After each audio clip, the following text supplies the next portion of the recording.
আসসালামু আলাইকুম রহমতুল্লাহ। গ্রামে বিল ছিলে দর্শক, আজ মাছ ধরার দৃশ্য আপনাদেরকে দেখাবো। দেখুন কই মাছ,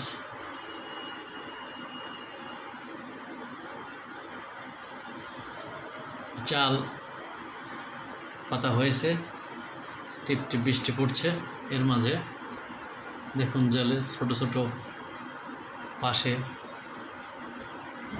কই মাছ দেখা যাচ্ছে।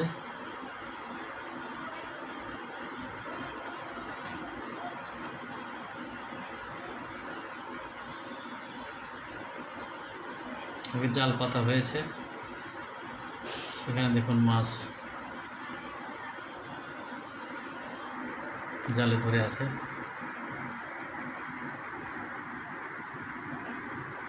এটা কিন্তু কই মাছ।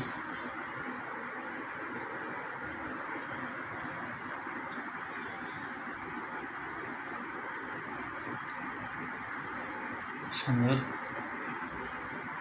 আসলে মাছ ধরার আনন্দটা আলাদা। যারা মাছ ধরেছেন ছোটোবেলায়, মাছ ধরা খুবই খুবই আনন্দের বিষয়।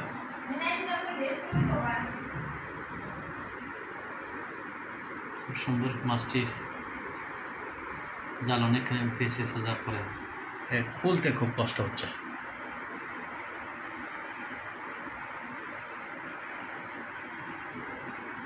এটা হলো একটা জিয়াল মাছ। তো প্রিয় দর্শক, আপনাদেরকে ধন্যবাদ জানাচ্ছি। দেখুন কই মাছ। ভালো থাকবেন। আসসালামু আলাইকুম রহমতুল্লাহ।